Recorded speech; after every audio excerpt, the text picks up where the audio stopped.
ஒரு ஆணில் அவருடைய ஆண் உறுப்பு ஸ்ட்ராங்காக இருக்கணும், செக்ஸ் நல்லபடியாக திறமையோடு சேரணும்னா உடல் நலம் நல்லா இருக்கணும், ஹெல்த்தியாக இருக்கணும், மனதும் ரிலாக்ஸ்டாக இருக்கணும். அப்போ தான் அது ஸ்ட்ராங்காக இருக்கும்.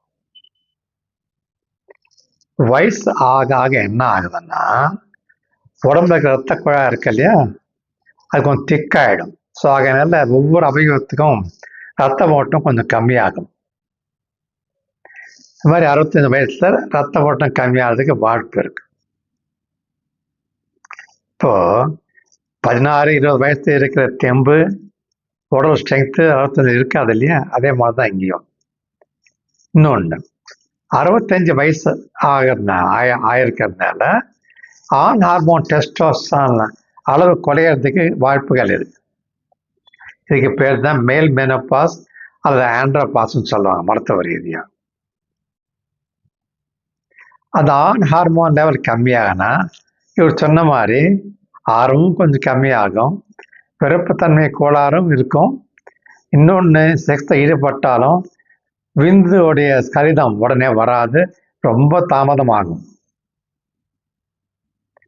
அது மட்டும் இல்லாமல் ஒரு மனிதனுக்கு, அந்த ஆணுக்கு சர்க்கரை நோய், டயபெட்டிஸ் இருக்கா, பிளட் ப்ரெஷர் இருக்கா, வேறு என்ன மருந்து மாத்திரை சாப்பிட்றாரு, அதெல்லாம் கூட நம்ம செக் பண்ணணும். சுகர் இருந்தால் ரத்த குழாய்க்கு டேமேஜ் அதிகமாகும். ஸோ தேவைப்பட்ட ரத்த ஓட்டம் ஆண் உறுப்பு இருக்காது, அதனாலையும் பிரச்சனை வரலாம். ரெண்டாவது, சுகர் இருக்கிறதுனால விதையும் டேமேஜ் ஆகி டயபெட்டிக் டெஸ்டிஸ்ன்னு சொல்லுவோம். அதனால ஹார்மோன் தயாரிப்பும் கம்மியாகும், டெஸ்டோஸ்டெரான் தயாரிப்பும் கம்மியாகும். ரத்த கொதிப்பு அதிகமாக இருந்தாலும் பிரச்சனை இருக்கும். அந்த ரத்த கொதிப்பு கண்ட்ரோல் பண்ண சில மாத்திரை கொடுப்பாங்க, அதனாலேயும் விருப்பத்தன்மை கோளாறு வர்றதுக்கு வாய்ப்புகள் இருக்கு. இதெல்லாம் மீறி, இதெல்லாம் நார்மலாக இருந்தால் கூட ஒரு மனிதன் டிப்ரெஷன் ஆகலாம். ஏன்? ஒன்று, வயதான பிறகு தன்னுடைய திறமை கம்மியாகிடுச்சு, பொதுவாகவே சொல்கிறேன் நான், செக்ஸ் மட்டும் கிடையாது. சில பேர் டிப்ரெஷனில் போவாங்க, ஏன்னா ரிட்டையர் ஆகிடுவாங்க, வேலை இருக்காது, ஐயோ வேலை இல்லையேன்னு அந்த கவலை ஒன்று, வீட்டு பிரச்சனைகள் இருந்தால் டிப்ரெஷன் ஆகலாம். ஆண் ஹார்மோன் டெஸ்டோஸ்டெரான் குறையாகிறதுனாலையும் டிப்ரெஷனில் போகலாம். டிப்ரெஷன் இருந்தப்போ என்ன ஆகும்? விருப்பத்தன்மை கோளாறுக்கு பாதிப்பு ஏற்படும், கண்டிப்பாக ஏற்படும். ஸோ இந்த மாதிரி பல காரணத்தினால விருப்பத்தன்மையில் பிரச்சனை வர்றதுக்கு வாய்ப்புகள் இருக்குது. அதுக்கு என்ன ஆயிடுச்சுன்னு டாக்டர்கிட்ட போய் கண்டுபிடிச்சி ட்ரீட்மெண்ட் எடுத்திங்கன்னா உங்களுக்கு ரிசல்ட்ஸ் கொஞ்சம் பெட்டராக இருக்கும்.